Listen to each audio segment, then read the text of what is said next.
Okay, welcome to The Actor and the Engineer. My name is Paul James. I come from the acting background. And I'm Josh Knapp. I'm a broadcast engineer. Here we go. Today we're going to talk about Ex Machina. It's a new movie by Alex Garland, and it stars Oscar Isaacs, Domhnall Gleeson, and Alicia Vikander. But you may have seen the same trailers that I saw. Did you see the Entourage trailer? But you saw it way before. You didn't see it? No. So I have seen the Entourage trailer, but I did not see it during, I think I walked in, no, I saw trailers when I saw Ex Machina. Okay. Well, I don't know. Maybe it has to do with the theaters we saw it at, but they played the Entourage trailer. I think we talked about it on the... We did. Okay. And I'm now interested in seeing the movie. You should, and you should see the show. And I don't know anything about the show. I feel like I'd probably know a lot more about, I'd probably get a lot more out of it if I saw the show, but I don't have the time to. It might be an interesting experiment for you to have never seen the show and go see the movie and see what you think, and then go backwards, and then me who have seen everything, and then see the movie and see what we thought. It'd be interesting. That might be a good experiment. That would be kind of cool. Did they do the scene with Kevin Dillon? Where he talks about women. Yeah. No, they did. Yeah, it's hilarious. It's the same. I think it was like a 2-minute trailer. It's a pretty long trailer. Yeah. But yeah, no, it was funny, and I don't know any of the dynamics other than I know that Jeremy Piven plays the agent. Yeah. I think it's an agent. Yeah. And then, the star, Adrian Grenier or whatever his name is. I don't know what's his name in the show? Vince. Okay. So I know he's the actor and everybody else is like his entourage. That's correct. Well, one of them's sort of a manager who was his manager, who's now got his own sort of agency management deal going on. Oh, okay. That's E. And then there's Turtle. He's the guy in the trailer that says to the girl, he asks the girl out, and she goes, wait, didn't you used to be fat? Because he used to be chunky on the show, and he lost a lot of weight right after the show. And everybody's like, why'd you wait 7 years to lose all the weight? He's like, I don't know. It just kind of happened that way. And then Kevin Dillon is Vince's brother, and they call him Johnny Drama. Okay. Yeah. Okay, I mean, it makes a little bit more sense now, but it was just a bunch of guys, and I was like, okay, that's cool. And I don't know, it was neat. It kind of reminded me of like a Hangover style, like we're moving through this type of a thing. Funny things are going to happen along for the ride, that kind of a thing. And we're going to be friends forever because we were friends when we were kids. And that's right. Yeah, I think you'd be interested in the show because when we talked about this originally, when I brought up the trailer, you were like, I haven't seen any of the show. It shows a different side of the business because it is a business. It's called show business for a reason. And it represents that side at the same time. And there are really crazy cameos in the film coming up. There's a bunch. Yeah, there's been a bunch throughout the whole entire show, and Gary Busey has a reoccurring role on it as Gary Busey, and he is as kooky as you expect him to be. And then you have to see it. It's just very strange. It's not just a cameo to have a person in there, but it's actually really funny who they use as these extras, if you will, for cameos. Sure. But some of them reoccurring. It depends on who it is. Gary Busey being one of them. Huh. Interesting.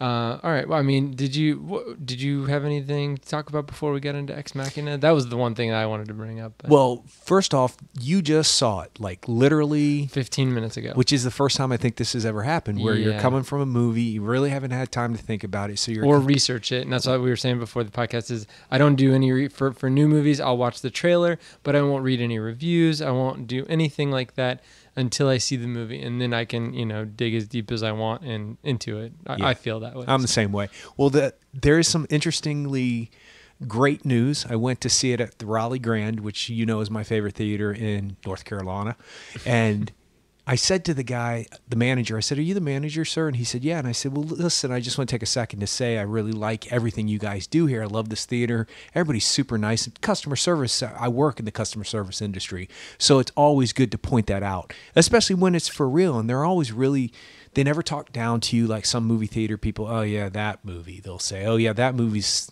Theater 7. You're like, did you just judge me in my movie? What are you doing, man? I just spent $10. What are you talking about? So he said, well, if you really like this place, you're going to love it really soon. And I go, why? What's happening? Remember when I went to my brother's house for Christmas and they have those lounge chair seating? That's coming to the Raleigh Grand. Oh, that's great. So it's going to be like a pull-out lounge chair. Oh, man. What do they call them? Like a recliner? Yes. Wow. Full-fledged recliner. Yeah, and you literally can lay back, and there's enough space to walk in between each seat. That's nice. And lay back. Yeah. Have you ever been to a theater like that before? Not with recliners like that. No. I've been to theaters where you can eat and they have a full menu and all that stuff. That's kind of neat. But well, I said that's great news, but that's kind of not great news. And he goes, "What? Why?" And I go, "Because I have a tendency to want to fall asleep when I'm that comfortable watching a movie." So it's because I went to see the third part of The Hobbit in the lounge chair or the reclining chair type theater in Maryland where my brother lives. And maybe it was the movie. I mean, it might be, but I kept wanting to just roll over and go to sleep because it was so comfortable. But that whole idea is now becoming a regular thing, which I think is great because there's less people in the theater. Yeah. There's less commotion. Nobody can sit in front of you and block your view. Nothing. None of that stuff. Is it going to be, I don't know how much you know about it, but the good ones that I've seen are the ones that are like 18 and older or 21 and older, especially if they serve alcohol. There's one that's coming close to where I live within the next year or so, and it's going to be 21 or older after 6 p.m. You can order food and all that stuff. You can also reserve your seats. Not reserve tickets. Reserve your seat.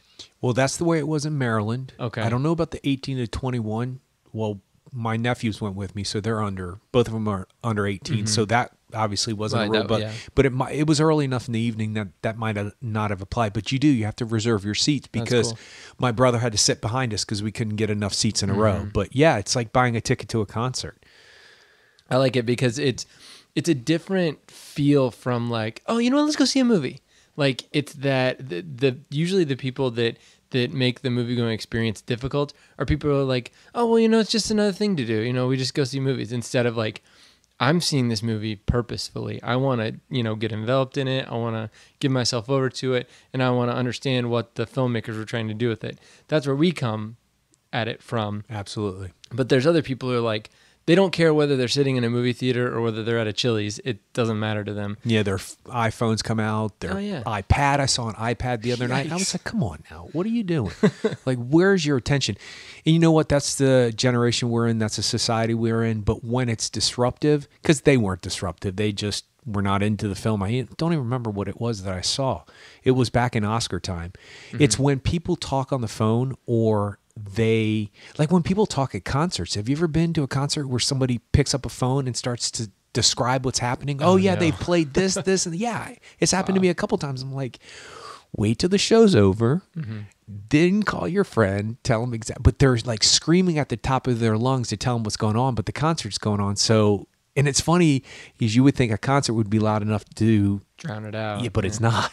It's just that. Those people always tend to sit right behind me or right in front of me, especially in the movie theater. Yeah. And then have we talked about this phenomenon where you'll find, I sat exactly where you normally sit, right in the center, by the way, for Ex Machina. Like yeah.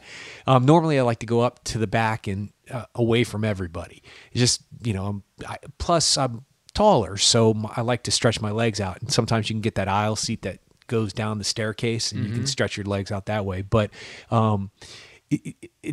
there'll be like 5 people in the theater. You'll find your perfect seat. The lights will go down. You get through 3 trailers. You start to get really comfortable. Everything's really good. You start to eat your popcorn. Your soda's good. And all of a sudden, here they come. And you're like, please don't sit next to me. Please don't sit. And there's 40 other seats everywhere else. But people have a tendency to group themselves. And they will come and sit right in front of you, right behind you, or right next to you. And you're like, you couldn't have chosen the 40 other seats around here. You had to. I try to politely act like I'm going to the bathroom and just get up and then move my seat. I'll pretend to walk down and then come back up. Yeah, I will. Because, it's not inexpensive to go to the movies. I want to be I want to have the experience I want to have. And if she or he's talking to each other or they're on a date, I don't want to stop them from having the experience they're having. So I figured I'll just move. I often wonder, did they know I moved because they sat next to me? And that's for places like Alamo Drafthouse and some of these other, they're kind of curating an experience for you as opposed to, being like, hey, just show up and watch this thing that just happens to be a movie. They're saying like the thing that's the most important is the movie and you are secondary. And I know that sounds kind of jerkish from a customer standpoint, but Alamo Drafthouse is very specific about like the customer is not always right. we are right, and we reserve the right to kick you out. Amen. For any reason that we wish. And usually, and the thing is, it would be one thing if they start kicking people out for no reason and they get a bad reputation and people don't go there and they go out of business. Totally understand that. But that's not what they're doing. They're kicking people out that have repeatedly been told not to talk, not to be on their phones. There's a whole big spiel at the beginning, don't be on your phones. And it's not the gentle, like, please turn off your phones. It's like, if your phone is on, if you pull it out, you will be removed. I mean, it's very clear. And so people can't sit back and say, like, well, I didn't know. It's very clearly laid out. And so, and Mecca. they don't, yeah. And Absolute nirvana, Yeah. Mecca, utopia, heaven is that. Yeah. Because I don't think you have to be disrespectful to let people know that No. just because you paid doesn't mean you're right.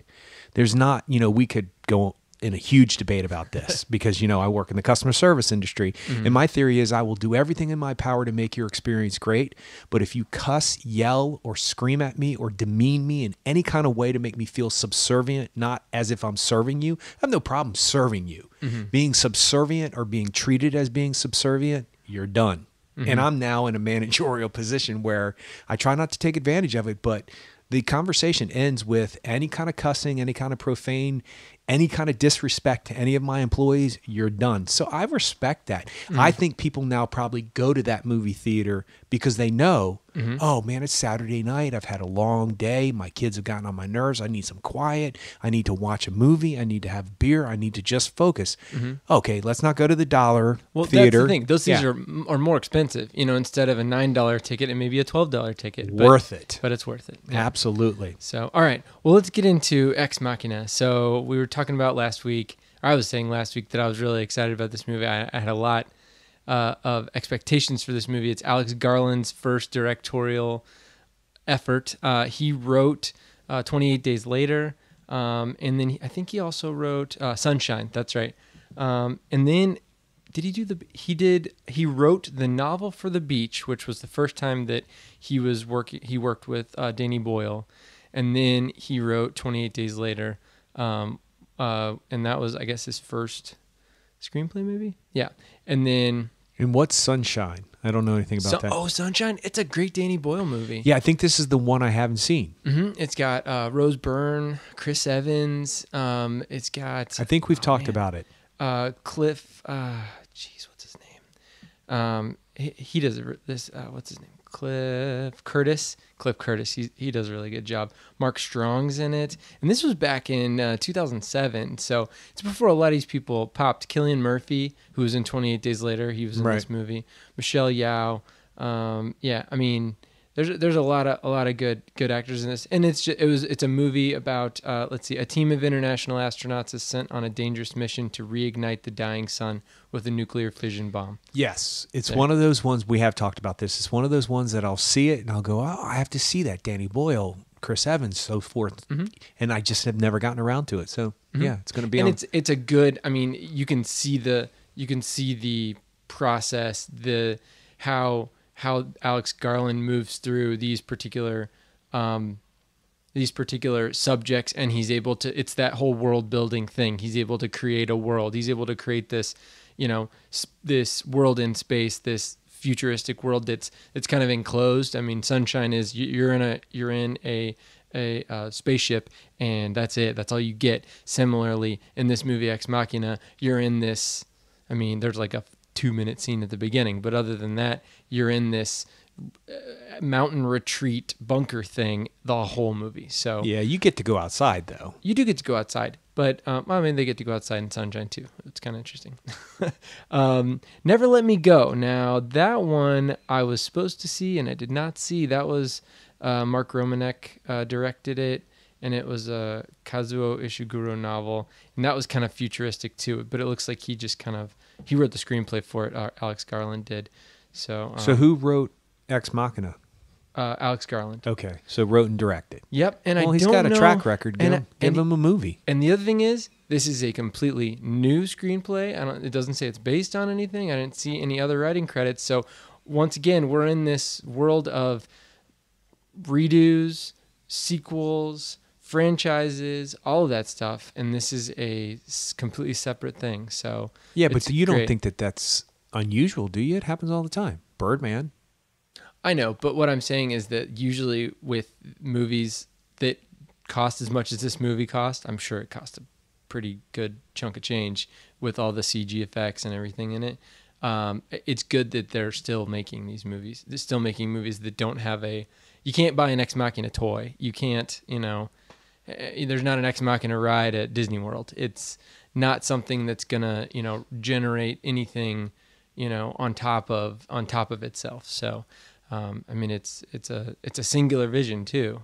It's a writer director, and he had the keys of the kingdom. So that's why I felt like I was, prepared to, it's like, you're teeing it up. You need to hit it hard. So, what about you? Did you have anything going into the movie? No, other than you speaking about it, seeing the trailer very briefly, and I think I started to watch the trailer, and I was like, okay, robot movie, keep moving. And I think maybe I was looking at the different trailers for the night that we were going to talk about trailers. Mm-hmm. It's not that I wasn't interested in it.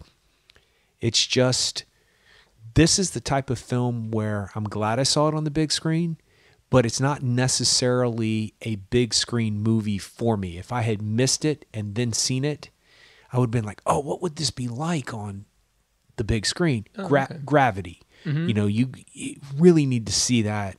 Oh, yeah.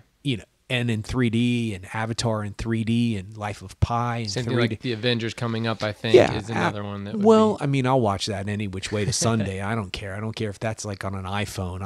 I'll watch it. I know I will.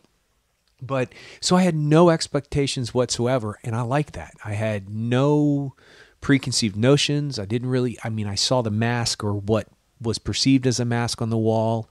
I saw her face. I never saw her body. I never saw the lead guy. Mm-hmm. I did see a scene with Isaac. What's his name? Oscar Isaac. That's a hard one. That's well, my name's Paul James. So two first names. Yeah. So no, I had no expectations at all. Okay. None. All right. Well, we'll give a quick description of the movie. A young programmer is selected to participate in a breakthrough experiment in artificial intelligence by evaluating the human qualities of a breathtaking female AI, which is from IMDb, and it's a good description. Yeah, it is. So, all right. So, I mean, going into the movie, I liked the world that they started to kind of build in there, and you get some kind of hints. Like, you see that at the very beginning of the movie, he gets off of a helicopter and he's going into this, bunker style research facility, and he looks at his phone, and his phone says Blue Book on it. And I'm like, that's weird. I don't know. It doesn't say Sony on it. It doesn't say anything like that. So they kind of give you little hints as to what may be going on and the world that you're moving into. And they do a good job with exposition, I think, as far as explaining specific things fairly quickly and getting you to the bunker quickly. And I also feel like the set decoration and the whole thing that they built inside there, it's really organic but futuristic. I mean, that has to be somebody's house, right?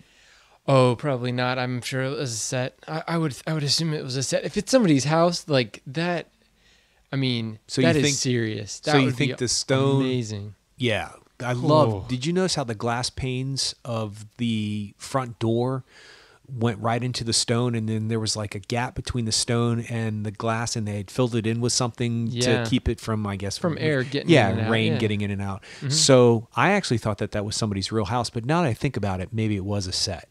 Because you only see that little part, you never see it pulled away. They walk through that, and it's probably. I mean, a lot of that stuff is like styrofoam. I mean, it makes it looks like stone, but I mean, it would be crazy awesome if that was a real place. I mean, that would be like, just as he walks out onto, there's like a deck that he walks out onto, and there's a river going underneath them. It's beautiful. Yeah, so, and then that stone is. There's a fireplace built out of the stone. Mm-hmm. It's a huge stone on the side of a mountain. They actually build this house right there up against the stone, and the stone's inside the house and outside the house. Mm-hmm. And then they carved out the fireplace from, what looks like a real stone. Yeah, I want that. I want that in my house. Yeah. Well, but you think about it. I mean, the guy he's going to visit, and the guy who creates the AI, he's the equivalent of people who started Gates. Bill Gates, or people who started Google, Yeah. and have nothing better to do than to just feed the front, go forward towards the frontier of technology. And that's what he's doing in this movie. He's creating an artificially intelligent being, and then this character, the Domhnall Gleeson character, goes in to try to prove whether the AI is good or not, which you can obviously tell pretty close to the beginning that's not the only thing that's going on in this movie, but still, it was. I felt like character-wise, Domhnall Gleeson did a good job, but it didn't seem like he had much to like sink his teeth into. Whereas the Oscar Isaac character was a complex character, and obviously played a lot of stuff close to the vest. And he's another one of those guys that we talked about. Was it last week? We talked about these naturalistic actors, and he's got the thing. He's got whatever the guy from House of Cards has, and the kid from he just has that thing. It. Yeah. That they have it. People go, I don't know what that is, but they have it. Yeah. Yes, he does. And it's not a classic like, oh, George Clooney has the thing. I'm not even saying that. I'm saying that like there's these characters that can like, sink their teeth into something, and the way that they deliver lines is very naturalistic and doesn't take you out of it. Doesn't make you remember that you're watching a movie. So and then what did you think about the AI character, played by Alicia Vikander? She's perfectly cast. Whoever she is, she's going to be huge. Mm-hmm. Whatever her next step is, it's hard pressed to. First of all, it's all about the facial expressions in a movie. It's so up close and personal. If you miss something, the audience sees it. She doesn't miss a beat. And her physicalization is important because she's supposed to be a robot, but she's supposed to be an advanced artificial. Yeah. So how she chose to do that was very fascinating to me. And then the sound effects that they use, the zzz, zzz, whenever she would move, I love that. I thought that was great. I was like, this is exactly what it would sound like, at least in my mind's eye. Mm-hmm. So I liked her.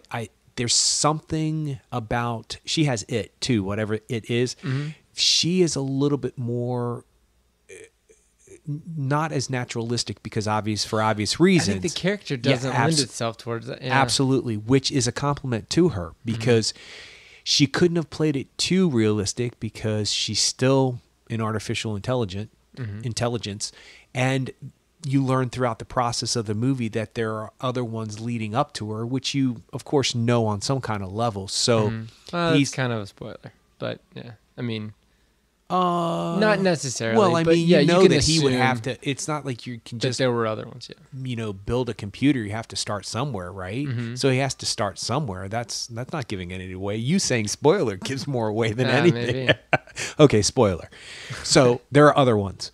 So there it is. But how she decided to walk and the way that she holds her hand and the way that she holds her physical body is not like a normal human being. A normal human being, finger quotes, they always lean to the left on their hip, or they lean backwards on their back hip, or they lean forward, or they put the hands in their pocket, or they do something where they twist their foot when they're standing, or they fidget their hands when they're moving around. None of that's there because she doesn't have that. She's not human. Mm-hmm. She doesn't have that need to readjust her hip because she's been standing too long on her feet, or readjust her back because her back is out of alignment. Speaking of service industry, waiting tables, your back goes out sometimes because you're holding something, you're holding a tray in your hand or up above on your shoulder for a long period of time. Mm-hmm. And so she has none of that. And that struck me, how hard would that have been to get rid of? Like she's standing on set, and I'm sure she's wearing some kind of green outfit so they could CGI her body. But, can you imagine if she's just standing there doing a scene, her hip cocks out to the right like she normally would, and you'd be like, wait, no, you can't do that. So she had to make sure her physical presence was as important as her everything else. And I think that's very hard to do. That's why I can appreciate what Eddie Redmayne did in Theory of Everything, because it's a physicalization sometimes I think, which I've said before, that when you lock into that, I think you've locked into the character. Actors say that when you find the right pair of shoes for the character and you can walk like the person, everything else falls into place from that point on. Makes sense to me. So in she kept my attention. I didn't for a split second not believe her. I believed everything that was going on. I saw everything happening 5 minutes into it, though. I predicted it all. Okay. Yeah, I all did. Right. See, and I was wondering about that. I was kind of disappointed with myself. I was like, dang on it. I felt like, I mean, this being a sci-fi movie, and you can expect there to be some sort of like either surprises or, like twists, things like that. So, I mean, you kind of go into that just because of the genre, and you understand that might be, something that's going to happen. And so I was aware of that, and I was more looking at it as which, how many different directions can this go, and which direction will they take? That was kind of what would be the most interesting direction for them to take, and will they take that? And so I think that was where I kind of got around that, I got to figure it out type of thing. There were certain things, that I could kind of tell pretty early on, but ultimately though, I don't know. I would say that it's not necessarily a bad thing. You're exactly right. The way they shape it, it's almost like he knew the audience was going to figure things out very quickly. Yeah. So he adapted to that, which I appreciated. Mm-hmm. And then you thought it was going to go in a different direction. And sometimes it did and sometimes it didn't, which I appreciate that too. Mm-hmm. So narrative wise, I thought it was interesting. Mm-hmm. To a degree. Yeah. Well, and then the other thing that's unique about this movie is that we're in a situation now where, it used to be Westworld, for example. Westworld comes out, the Michael Crichton book, they turned it into a movie with Yul Brynner, and you see that and you're like, look at that's going to happen 100 years from now, and it's going to be crazy. Crazy town time when Yul Brynner's a robot who can shoot you. And you were just kind of thinking 100 years down the road or 50 years down the road or whatever. These types of things, like the basis of what they're talking about, is something that's definitely closer than 50 years down the road. Well, he makes that point in the movie. Exactly. He says not when, or he says not if. Not if, but what, when. Yeah. Exactly. And then then how are we going to deal with that? Just within the last year, both Elon Musk, he's done the SpaceX project. He's also done Tesla. Have you seen those cars? Yep. He's a venture capitalist, and he's a scientist, and he's done a lot with technology. He's come out against AI, like saying this is a thing that we need to keep in mind, and we need to have rules and regulations in place before things could possibly get out of hand. Bill Gates has also said the same thing. And it's not like they're joking around saying, oh yeah, when robots start to rule the world, we need to really worry about it. They're saying this could be a serious thing, because there's going to be, like is dealt with in this movie, there's going to be moral issues. There's going to be, there's all kinds of things that ethical, spiritual, religious implications, all of the above, which this movie does tap into to a degree. Mm-hmm. What concern? You feel like it should have gotten more into that, or? Well, we'll get there. Yes, yes and no. Mm-hmm. I'm kind of twofold on how I really feel about this film, but back to what we were just talking about, it dawned on me watching this movie. How many movies have we seen in our lifetime where things have come true? We talked about during the sci-fi episode where things on Star Trek have influenced literal Air Force fighter pilot needs. Mm-hmm. Remember I was telling you about the dashboard. I don't know what it's called. Heads-up displays. Yeah, my brother would kill me. I didn't know what is the front of a pilot's console. Oh, okay. I want to say dashboard. Jeez. Okay. He would be like, really? I've been doing this my whole life. My brother is a colonel in the Air Force, by the way.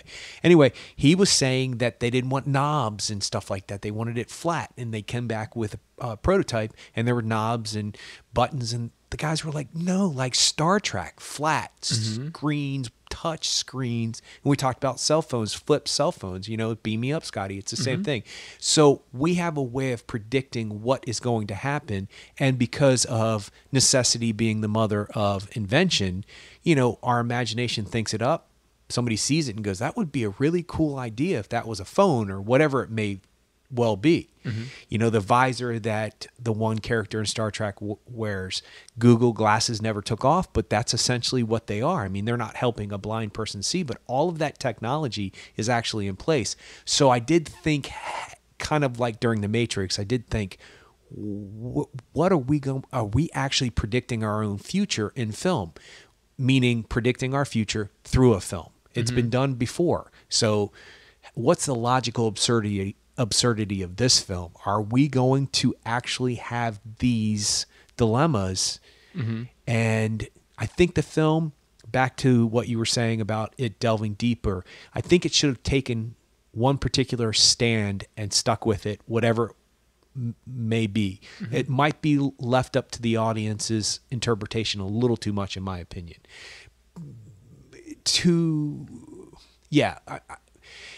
I don't know. I think they should. There's something about it that was unsatisfying in the long run, but I didn't get to enough of the positive, so I don't really want to go there right now. But the answer to your question is there. I think they could have delved deeper into certain things.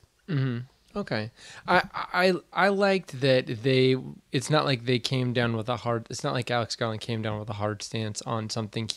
It's more of like this discussion needs to start happening. What's going to happen, about what's going to happen in the future. Let's at least come across, here's a specific example of what could happen in this situation. That's not to say that it will or will not happen, but there are consequences to what you do, even with technology. I mean, just because you make something doesn't mean it needs to have been made. Well, what do they say in the new Batman Superman trailer? Just because he can doesn't mean he should.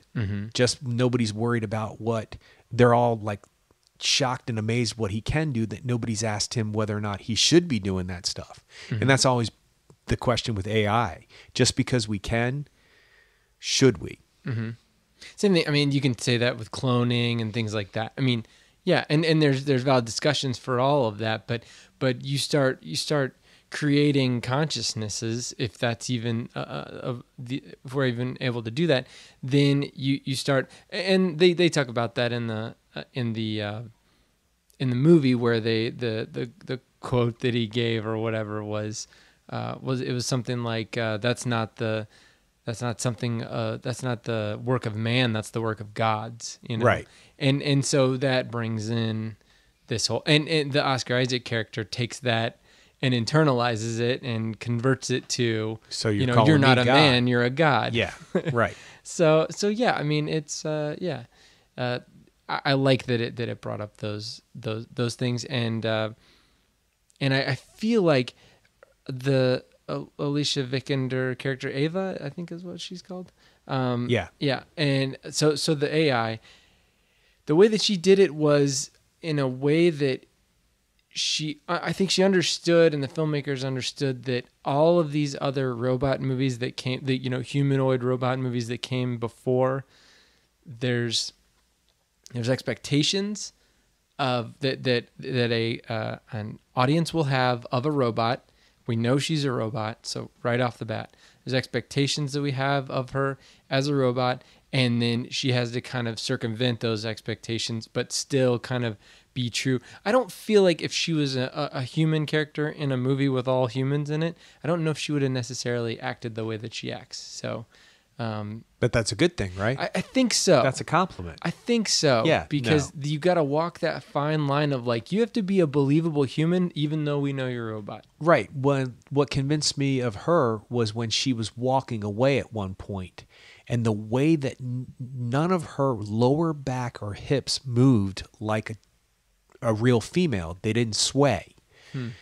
Even, in any kind of seductive way or any kind of like I'm showing off kind of way, or I have a lot of confidence. None of that came across. And females have a certain sway with their hips, and that's the way human beings walk. a lot of females walk that way. And when she walked away and her whole body was almost completely vertical, that she never swayed either way. I was like, wait, that's pretty hard to do, because a robot would, unless programmed to do that, would not walk like that. Speaking of the reality of this, there's a show on CNN, Spurlock. Morgan Spurlock. Yes, he does a show where he goes and looks at new and impressive things, and he did a whole show on robots, and they have this pair of legs that is walking kind of in a circular motion because it's attached to a pole. And when you watch just the legs walking, it's really scary and disconcerting how real they look. Wow. And they were female-esque legs, and they even gave it a little female sway to it. Wow. And when I saw Ava walking, I thought, well, that's interesting, because she could have underplayed that or overplayed that. She could have been very robotic, Mr. Roboto.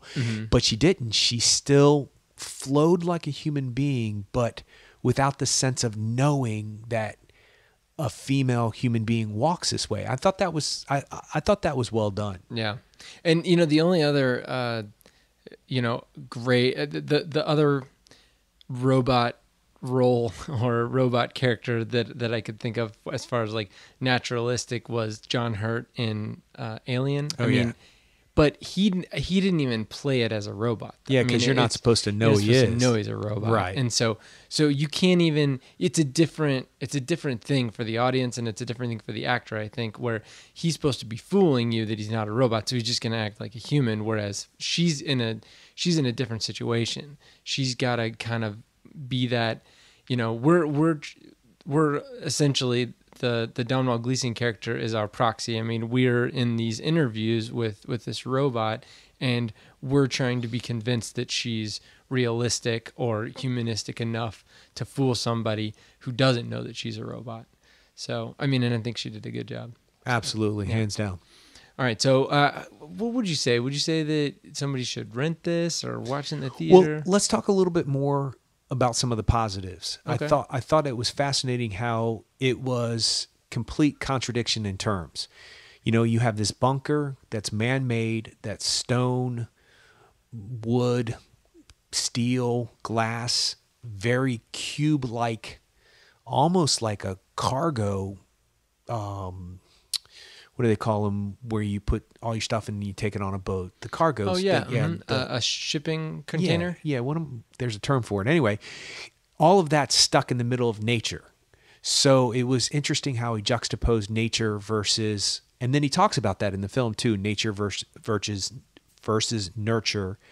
And I liked all those themes. I thought that was interesting. I thought that it was interesting that the main character, the interviewer, if you will, he was pretty much the everyday guy. He almost to a fault was almost simple-minded. Bland. Yeah, he was a bit bland, but important because you have to believe he's a computer programmer who would be impressed with the idea of being invited to come here as a surprise, and that, this girl is very seductive on some kind of level, so you believe that he would be taken by her. So that's a good point to what he did.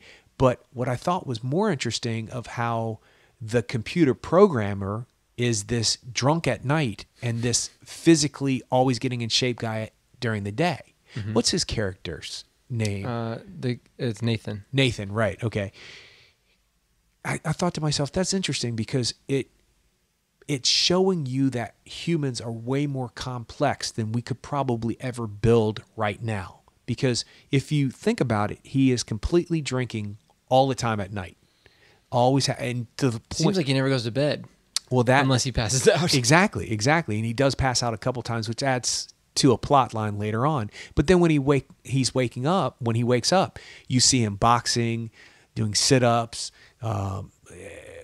just working out. He's lifting weights at one point. And I thought, well, that's interesting because that's how people are. They're very complex. Well, but see, I have theories about that. Okay. And I don't know if we want to get into it before. I mean, there may involve some spoilers, but I mean, you look at, I think that he spent the Nathan character, the creator of this AI, has spent so much of his time trying to create life. I mean, yeah, trying to create life, that I think he may be trying to differentiate himself from the AI that he's created. For example, he can drink alcohol, he can change his mental state, he can lift weights, he can build up his muscles. Those things are not the same with these robots. I mean, it wouldn't affect them in the same way. Alcohol and lifting weights. I mean, he's a living, breathing organism that changes due to actions that he may do, whether it's drinking, whether it's lifting weights, whatever. He can ruin himself, mentally, or he can, get completely drunk and then the next morning get up and, lift weights and feel better about it.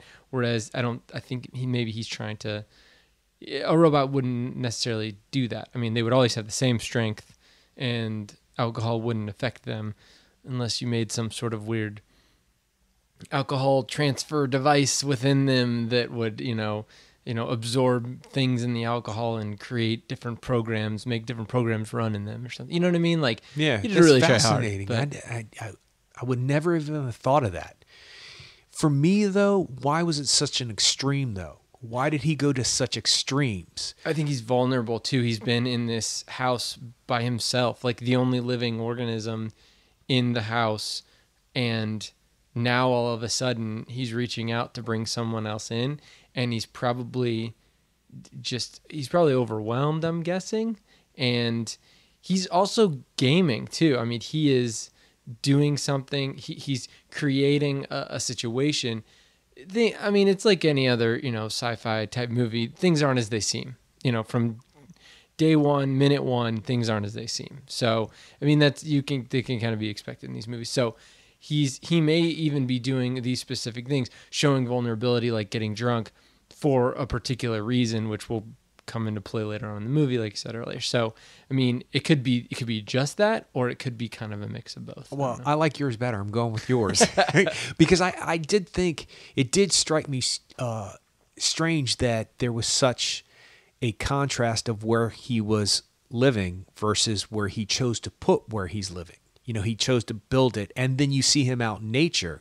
He actually goes out and explores nature and sits out in the rain and sits out by the waterfall, which is iced over. It's beautiful wherever they were. I don't know where they're at. It's beautiful. That's the thing. See, that was one of the things I immediately wanted to do, is go find out where they shot at, because like it is beautiful. I mean, well, that's not unlike how a lot of eccentrics in our lifetime and in our time have gone off into the woods and built their own house and bought an island. Stay away from me. Yeah, stay away from me. What's his name? Catcher in the Rye did that. J.D. Salinger? Yes, exactly. I believe he has a mountain cabin somewhere, and he's like, don't come near me.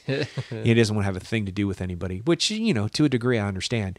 Well, that's interesting because I just thought it was a way of showing how complex human beings really are, and that we have our flaws and we can abuse ourselves and we can overindulge ourselves, but at the same time we're aware of that, so we try to compensate by working out and taking care of ourselves and all. And that's something she never ever has to worry about. Exactly. There's actually a line in Star Trek where Data, who is the robot, says, I am this length when I was created, when I was turned on, and I'll be this length when I die. Nothing in me grows, nothing gets bigger or small. Fingernails, no hair, nothing. Yeah. I'll look exactly the same, which I always thought would be interesting. Like if they do a movie 30 years from now, what are they going to do? They're gonna have Brent Spiner. Yeah, they're going to have to explain that. Well, we did this aging thing with the program because he has a chip that can make him feel emotions, and he can turn the chip on and off. And there's a lot of debate about whether or not that's a good thing or a bad thing. And in these intense situations, he starts to get anxious, and Captain Picard's like, yeah, I think you need to, and he's like, he turns it off, and Picard even says, I'm jealous of you that you can do that sometimes. But with all of those things, it's a chip, it's a program, it's something he has to be programmed to feel or to do.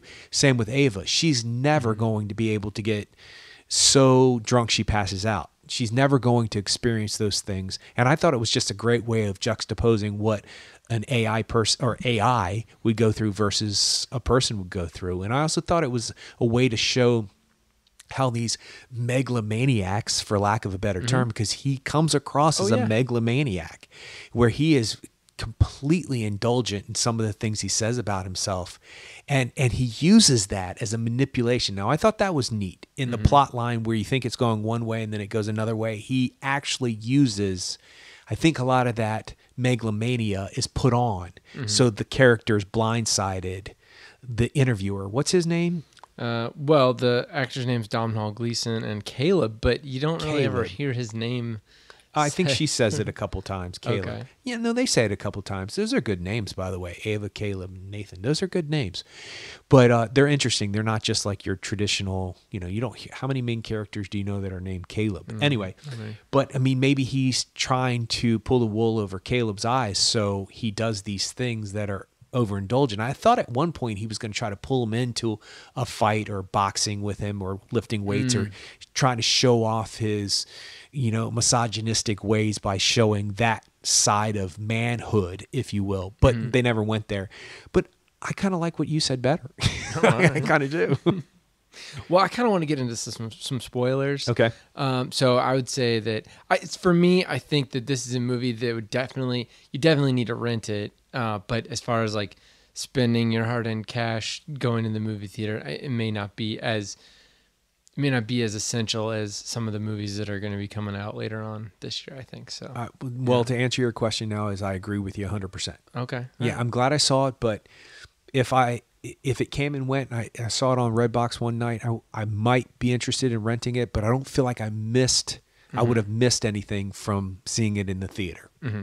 All right. Sounds good. So spoilers from now on. If you haven't seen it, go on and either watch it in the theater or come back to this whenever you've seen it after it's out on DVD. So the first thing I'm going to bring up is the Kyoko character. Knew it from the me too. second. From the split second she shows up. I know. And it's tough because you want it to be a surprise, but I almost think they didn't. Okay. I almost think they didn't care. Because he says she's not going to understand you. She's not going to understand you. He presses. But she does understand you. He's probably just turned off her voice. Right, I get that. But she doesn't speak English. He says she doesn't speak anything, I don't think. Yeah. But he stresses because she's a sex doll. She's a sex doll. That's what she is. But why would he keep her around other than to be a servant? Well, she's a servant, and she's in more ways than one. And but we are already proving that we would do that.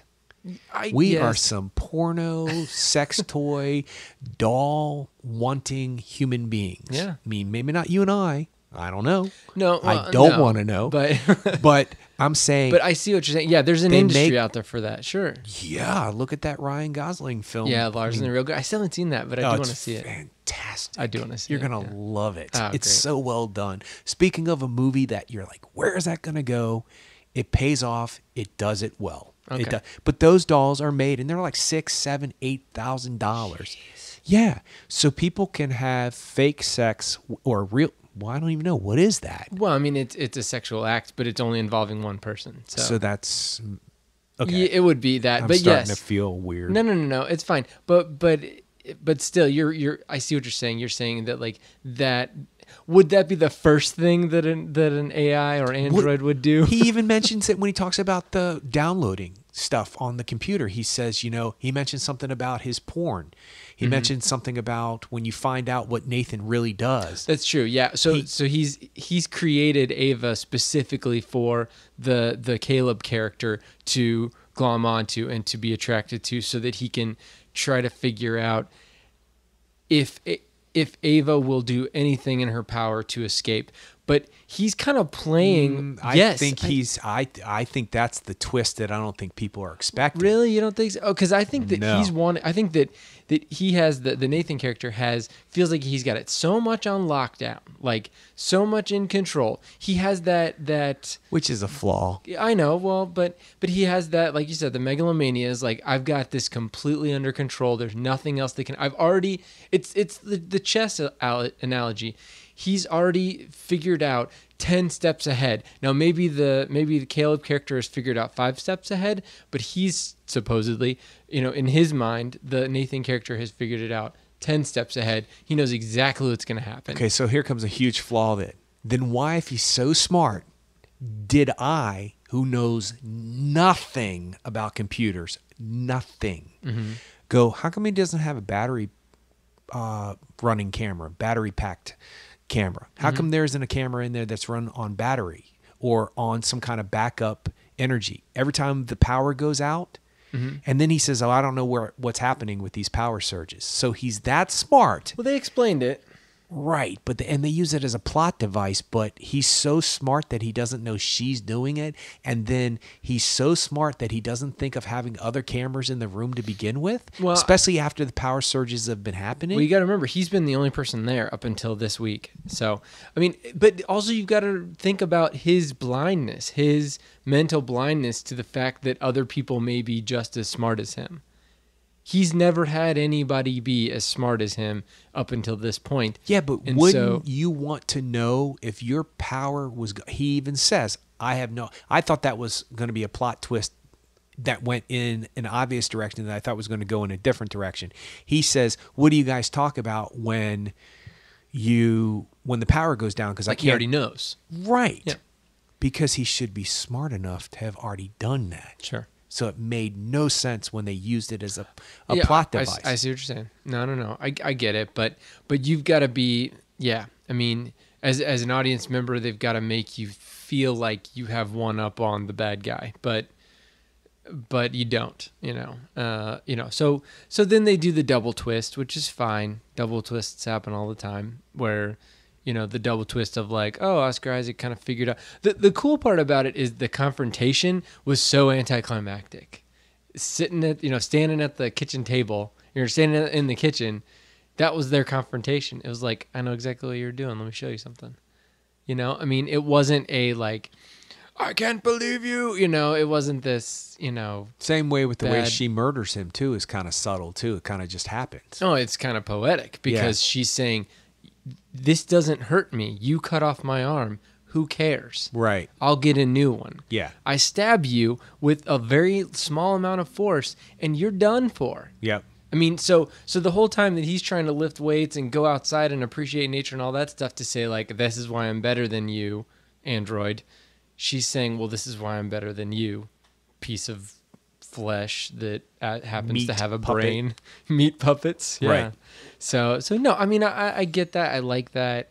And it was good that they didn't, frolic off into the fields, I think, too. And, good that everybody was fooled. Like the smartest person was the AI. That was, and that's, I think, where Alex Garland is coming from is that if you don't watch out, these things that you feel like you've got your thumb on can possibly wriggle out from underneath there and move on. And maybe that's defining for me what is there's something missing from this movie for me. I don't know what it is. I can't put my finger on it. I don't know what it is, and I know it's just a movie, and who knows what you would do in that situation if it was a real life situation. But I'm sitting here thinking, if I can think of the simple things that this guy should be watching out for, then when you see the other robot, the other AI, Kyoko? No, the other one that's in the closet. There's like 4 that are in the closet. Yep. Okay, the one that you see that she's completely naked and she's screaming, "Let me out of here! Let me out of here!" That one. Okay. Oh, when she's okay and she starts breaking off her arms against the door? Yes. That is a creepy scene. That's probably the creepiest scene in the whole Yeah, it's a creepy movie, scene. with him watching those videos. Right then and there, as an audience member, you would go, they're not safe to be around. You should be very careful about being around these things that you've created. But I guess what you're saying is that because he's so megalomaniac. Yeah. Or megalomania. He has a lot of megalomania. Thank you. He thinks he's godlike. They talk about that he is blindsided by that. But then they should have made that point clearer. Like something's missing from it that doesn't make it completely work for me. I don't know. Maybe. Do you think Oscar Isaac could have done something? Because you can't like have him like do a soliloquy in the middle of the movie talking to himself or something like, or No, he could. What I mean? Like, I mean, I'm not a screenwriter. I'm just sitting here thinking right now, what if they were writing a program together, him and Caleb, Nathan and Caleb, and all of a sudden Caleb goes, "Oh, well, what about this?" And Nathan go, "Sometimes I look so close at something I don't see the obvious." Something in there where, so it clues in the audience that, yeah, you are right. Whatever you're thinking and feeling, this is not a good situation for anybody. Yeah.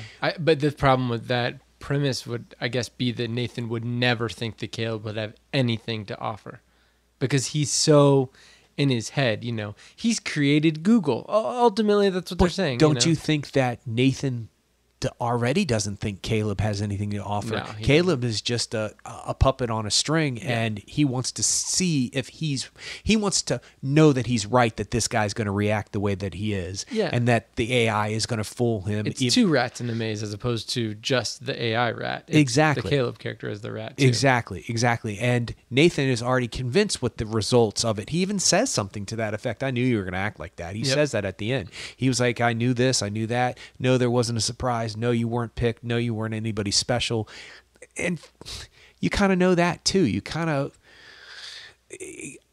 maybe it's something to do with the backstory. They give a little bit of Caleb's backstory about how he doesn't have parents and they were killed in a automobile accident. And I guess that's why he has scars on his back. I was thinking that was going to go in a completely different direction. Well, I thought it was neat how at one point I thought he was really a robot too. Yeah, and then, that's what they're assuming you would. Yeah, and then he cuts himself thinking he is too, and he's not sure where his sanity lies anymore. I thought that was good, that he thought he was, but then convinced. I thought that was like a 30-second scene. But I thought that was good. Yeah, I thought that explained a lot about human nature and what we would do. We would be so into this world that, wait a second, this guy has lied to me, being Nathan, the creator, if you will, has lied to me up to this point. Maybe I am a robot. Also, they kind of pepper that in. He was in the hospital for over a year. So could something have happened to him? Could somebody have done something to him to convert him or change him? He makes mention of not having very good memories. So in his mind's eye, he could have convinced himself in this insane world of the movie that we're watching that, wait, I don't have memories. I don't really remember my parents. You don't really remember getting this job. I don't really remember doing all this stuff. So it's maybe a good fake. Yeah, I like that. I liked it. I liked it. I like the fact that you never really do see whether or not he's human or not. You see him bleed, but you never see inside his skin. You don't know. I mean, obviously you're thinking but I mean, he might not be a real person. Who knows? But there's just something about the whole way the thing played out. I felt unsatisfied. I don't know what it is. Maybe I'll never realize what it is, but I don't know. I didn't feel, uplifted in that movie kind of way. Not meaning up. No. Okay. Don't get me wrong. I'm not saying I mean I wanted to feel good about my life. Okay. I saw Fury and was uplifted. I saw Birdman and I was uplifted. Both of them have semi better endings, if you will, traditionally, but they both end kind of on a down note to a degree.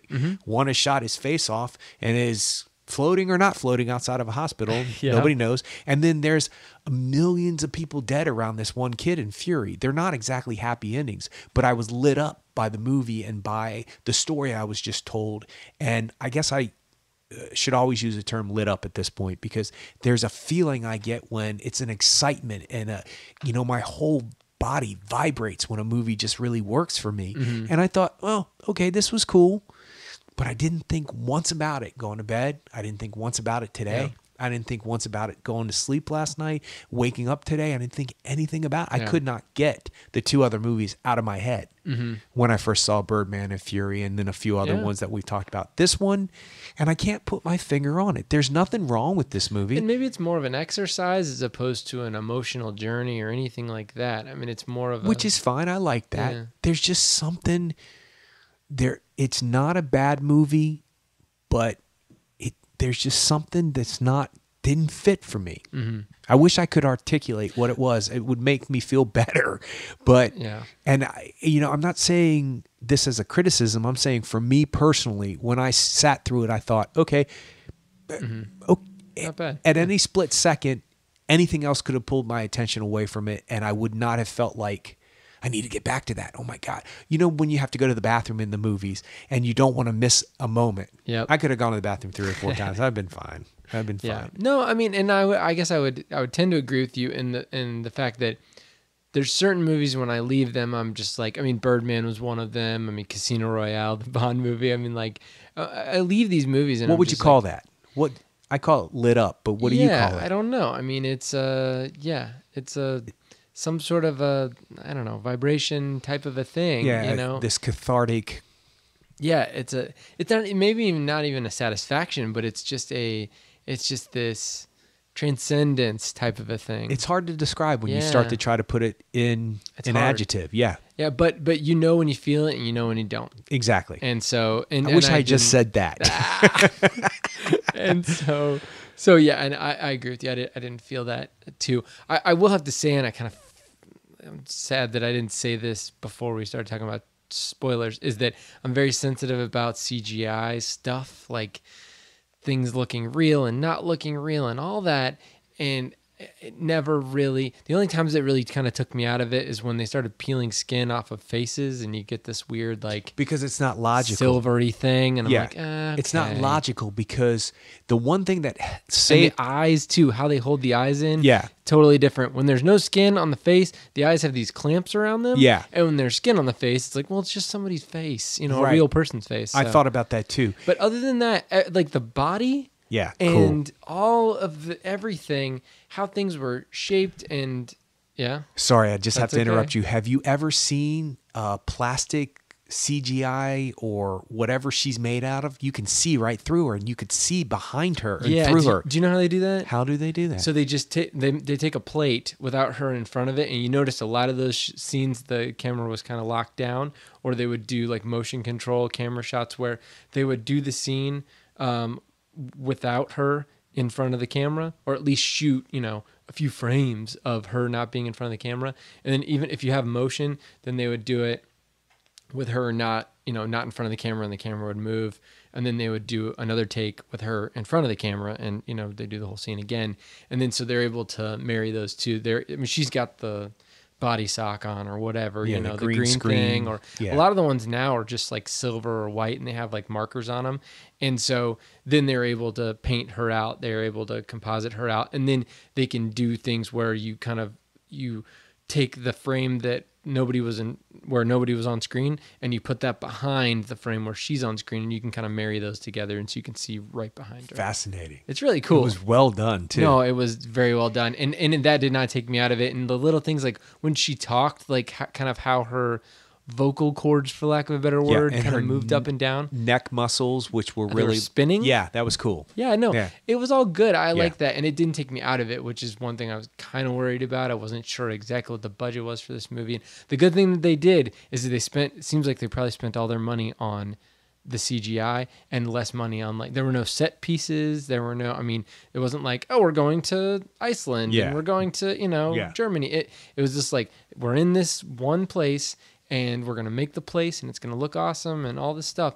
But then we're going to spend most of our money on the CGI to make it look believable. So I thought it was a good move. Well, it works perfectly for the themes of the movie too, if you think about it, because you're talking about the juxtaposed of the nature versus nurture, and then you see, like we just talked about with the forest and all that stuff. So that makes perfect sense that he would have a very simple, almost compound like facility, which is more, he says that it's a research facility. So not as many windows, especially where the AI people None. None Because they talk about that too, because they talk about how she's never seen the don't they say something about she's never seen She's got a window where there's a tree outside, but that's kind of artificial covered lighting. off. Yeah, It's artificial lighting. It's not it's not outside. It's it's I below think is ground. interesting that everything around her is nothing's real. Doesn't have some kind of pre-planned purpose. Although he built a house and a compound into the side of already nature. So it's that contradiction in terms that one thing about the skin, when you see the hanging skin, it pulls you out of it because it doesn't make sense how it peels off. No. But they did make it make sense how you put it on and sealed it. Did you see how it sealed? Well, there were seams and stuff. Yeah, I and guess. then the seams sealed themselves up. Did you see that? Oh, I didn't see that. Yes, Oh, okay. yes. Which I think they should have spent more time making some kind of logical explanation of how you need to do this with the skin matrix and that with the skin pattern, and then they would, some kind of explanation of how, well, why does she have skin on her hands and not on her feet? Why do the other ones have skin which I guess is unimportant at the time you find out that there are other ones, even though you do meet the servant one, Kyoko, right? So why did she not have skin? Do you not spend time putting, but you're not supposed to know that at the time. The reason why she didn't have skin is because the Domhnall Gleeson Caleb knows it's a robot, walks in, and then it's in front of him. I can see through this person's body. Right. They are a robot. It wasn't any kind of because it could have been a fake Turing test. It could have been a real person in there and him trying to, so they were very clear about this is a real robot. And I think also they want the audience to know that it's a real robot too. But then you need to, if you're going to spend all this time making that robot look so cool, which they do, and you buy it. The stomach where you can see its backbone, but it doesn't really look like a backbone, but it's sort of lights inside. And it all makes sense. You can see how the circuitry might work, even if you don't understand that kind of stuff, which I don't. But then why not say something in a conversation about, well, when you put her skin on her, if you ever do put skin on her, how does that work? How does the skin, and then when you go to peel the eye at the end or put the skin on, the audience has already been given at least a movie explanation of why that happened, so you buy into it. You're like, wait, how can you just peel right there? Like, should have been some kind of Ziploc bag technology. I mean, something, some kind of explanation based on reality. I think from a screenwriting standpoint, they kind of nipped it in the bud close to the beginning, where after the first session, he starts getting into like, so I see that with the language, you did this algorithm and this and this and this. And the Oscar Isaac character's like, but I'm not going to tell you how I did it. And, he's kind of saying, oh, no, I can totally understand it. He's like, I'm not going to tell you because it's not worth it. It's not worth it. I know, but it's a cop out, but it's a good device. Huge cop out. It's a good device. It's a huge cheat though. Yeah, it is. It's a huge cheat because in this instance, it's a cheat because then you expect the audience to believe that she's peeling off the skin with no explanation and then putting the skin on with no explanation. That's tough. Yeah. So they're just a little bit, okay, well, I'm not going to explain this, but I'm working on this skin technology. I'll give you a little bit of this, and maybe even just have him throw a blueprint or a matrix or something that shows something. This is how it could happen. Yeah, this is in movie world. We don't even need real life explanation, something, because people who don't speak that language won't know the difference anyway. So you can make up anything you want. Well, people who do speak the language might go, well, that's a really good idea, or that'll never work. But what will work? So then you spark these conversations. That's what the movie's trying to make you do. It's supposed to make you say, okay, should we or shouldn't we? But and then it does start to fall apart, especially once she puts on all this skin, she gets ready, she leaves, but then she's leaving all of her material behind, like all of the other extra skin and all this. I mean, what happens when somebody starts to try to peel her skin off? First thing I thought of when you see the last scene. The other thing I thought of when she was walking out of the house, and I know this is kind of a silly thought. I thought, is she going to walk through the woods in those heels? And then she has them in her hand, which makes perfect sense. She has them in her hand. Notice. And how does she convince the guy in the helicopter to take her out of there? She looks like that's true. Alicia Vikander. Yeah, okay. That's true. I did think that. I did think she's going to... Yeah, I did. Okay. Well, okay. She has the whole internet at her power. Yeah, she can probably figure out how to get this guy to let her in a helicopter. Well, how does she get money? Well, she can probably figure out how to get money, whether it's through computerized means or through getting money from another person. See, if you had put in there something about self-sustaining skin that I can only get to work on the hands and the feet, and the way that it's what's the term that they use for the Borg, where it's biogenetic, or it's based on real skin, but it's interwoven with mechanical technical stuff. I don't even know the words for it, but it's an organic something. I forget what it's called. But then you would have an explanation for the answer of what is she going to do if she gets hit by a bus and her skin goes flying off? Exactly. Like, what is she going to do? But if you had placed some seed of well, this is the matrix, or this is the pattern, or this is the complicated. See, this only works when you have skin around the fingers that it's not grown past her arms yet. Something it would have put in there because it seals itself up. So how did it do that? So it would have... once again, it poses way too many questions, and it tries to answer some questions, and you're like, wait, I wish you had asked these questions or these questions and answered these questions. So you're kind of saying like either don't answer any questions, Yes. or answer them all. Or answer different ones. Okay. Like, why was he drunk all night long and then physically active during the day? Was it this? There's no clues in the script why that is. You sort of have to.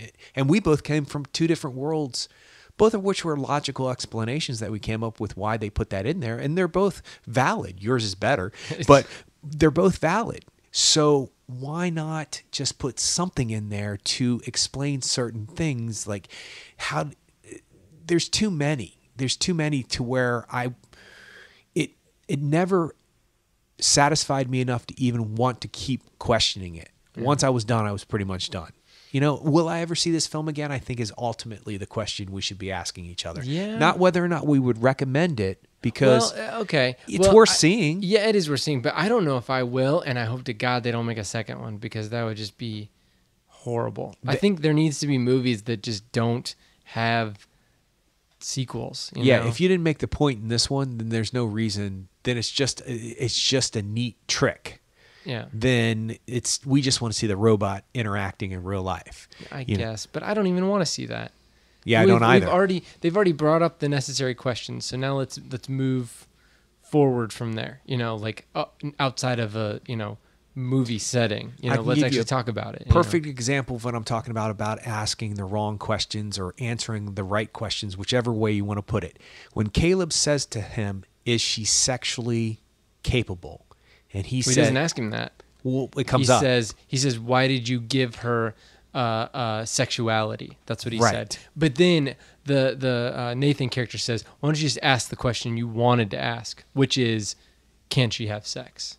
Right. Does she feel anything when she has sex?" Right. No, I forgot what the good question was. I Sorry. forgot. No, it's okay. But you're right. They do say that, and I can't remember where I'm going with that.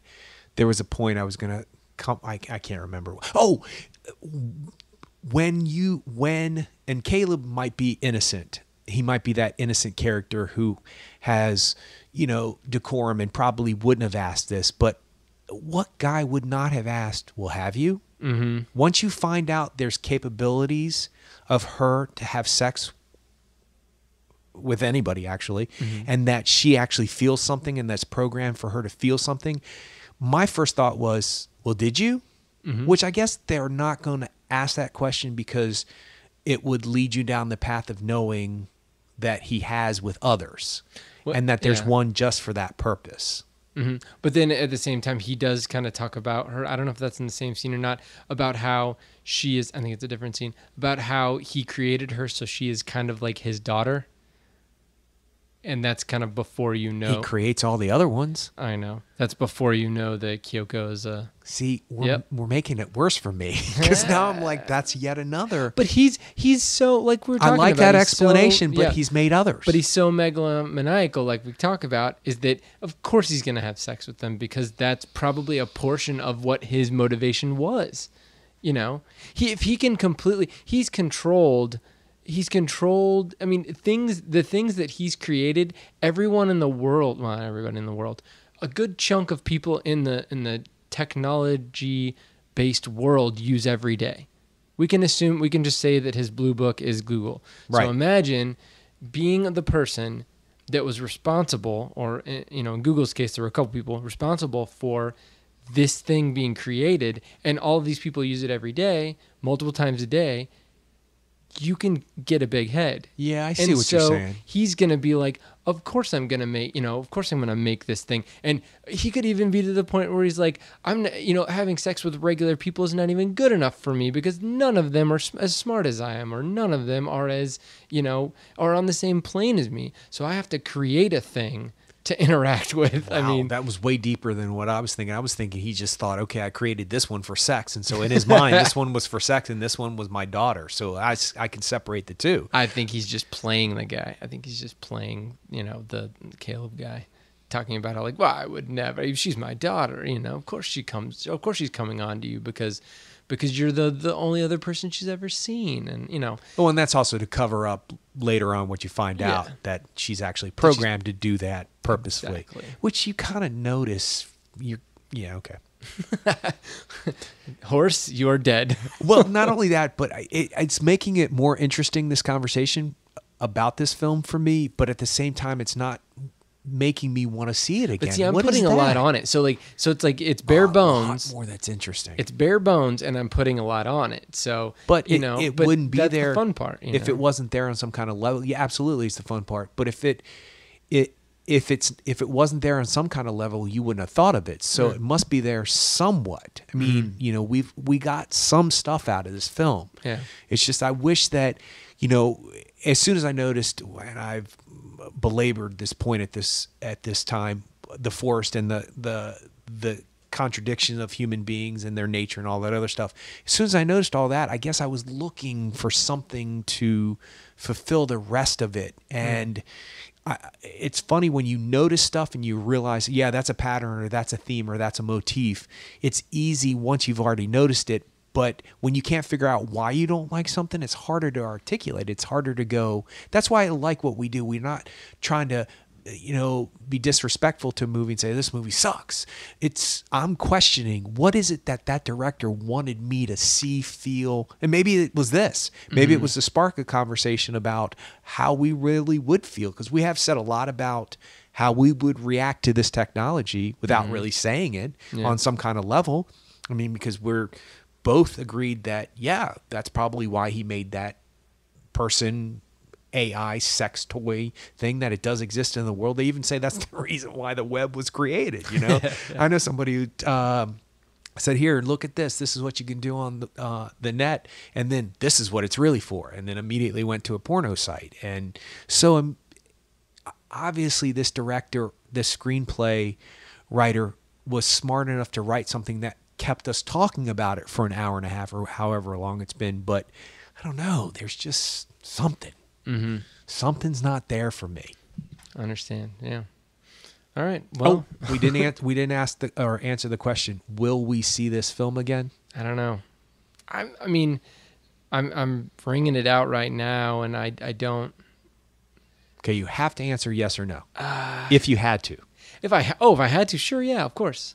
What do you mean if I had to answer it? If you had to answer it yes or no, you can't be, well, maybe if I was bored on a Saturday. I'm really close to it right now. And part of me is just like, there's so many other movies I haven't seen that I mean, yeah, I can find something else to watch other than this. So no. It's a good way to answer it. It's a good way to answer it. Are you going to answer it? Yes, no. Oh, okay, all right. If it comes on, I don't even know if maybe that we've had this discussion now. Mm-hmm. If I just seen it in the theater, come home, never thought about it again, and it came on, I might flip right past it. All right, here, this is right in your wheelhouse. What? If Oscar Isaac wins an Academy Award in 5 years, are you going to go back and watch this movie? That's interesting. That's a good... God, you're good at doing that.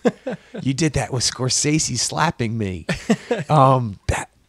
Yes, then yes, I would. All right. Yeah, wow. I'm impressed that you can do that. First of all, that you know me well enough and that I'm a sucker for that stuff. And I know myself well enough to say, yeah, you're right. If he does win, and he's in line for even bigger and greater things. His body of work so far is very impressive. Mm-hmm. It's varied too. I mean, it's kind of, he's done a lot of stuff. Yeah. He's also in the new Star Wars movie, and I don't know how big of a character he is, but he could be in the next 3 movies. I hope he's a good guy. But do you think that he's like that Han Solo kind of bad good guy? No, he's in the Rebel Alliance. I think. Right. So was Han.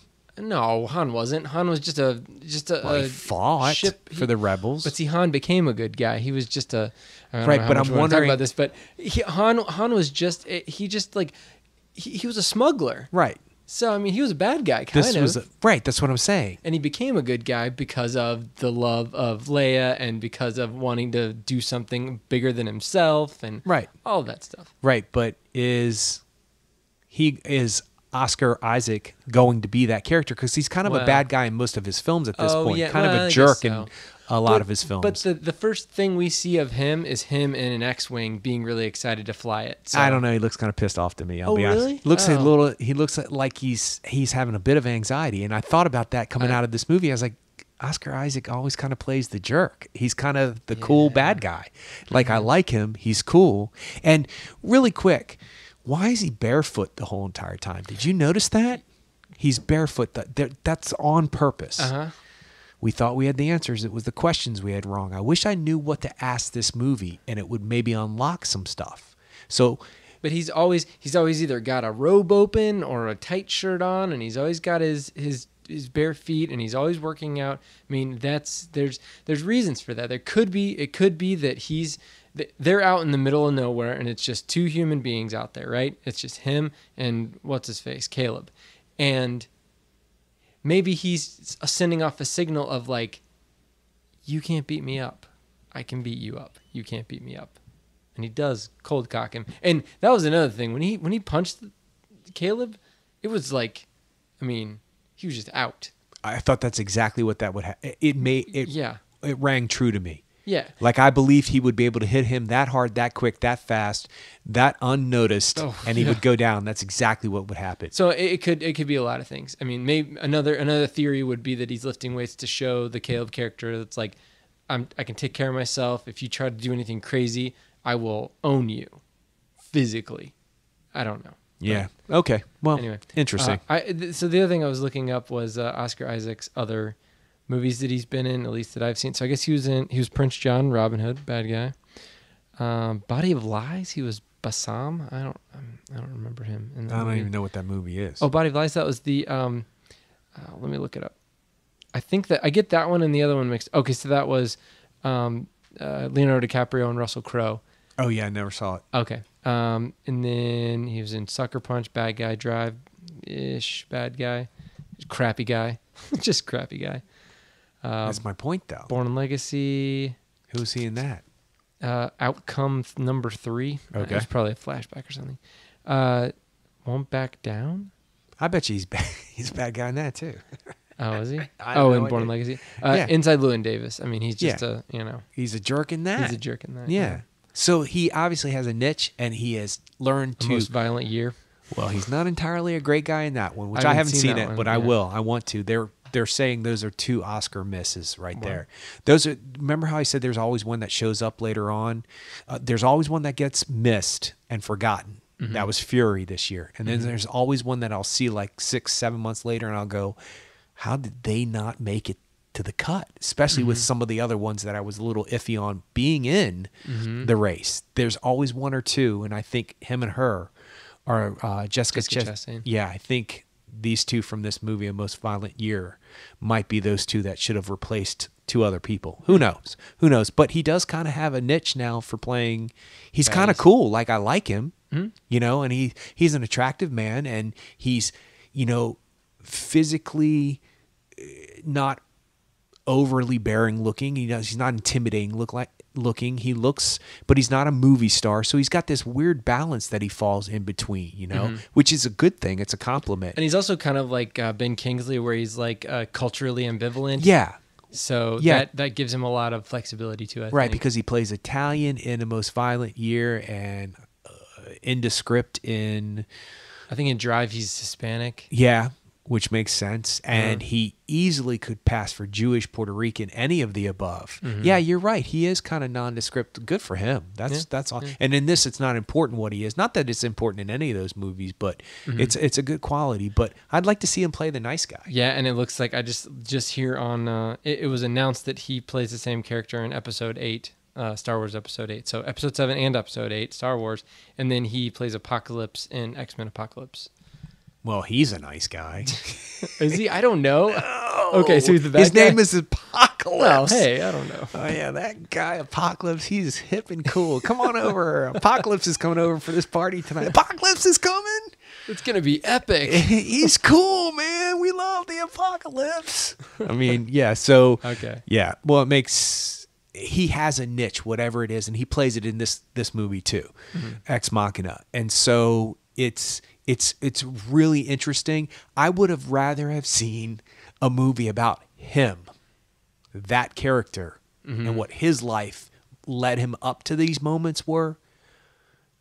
I'm more interested in that guy as a character than I was interested in this movie as a whole. Okay. It's kind of bad, but okay. Yeah, well, it is what it is. There it is. So, all right. Well, if you guys have anything to say about Ex Machina, you can go on our website, actorandengineer.com, and put a comment down there, or you can go on facebook.com/actorandengineer and talk to us that way. Or you can also get to us on Twitter @actorengineer.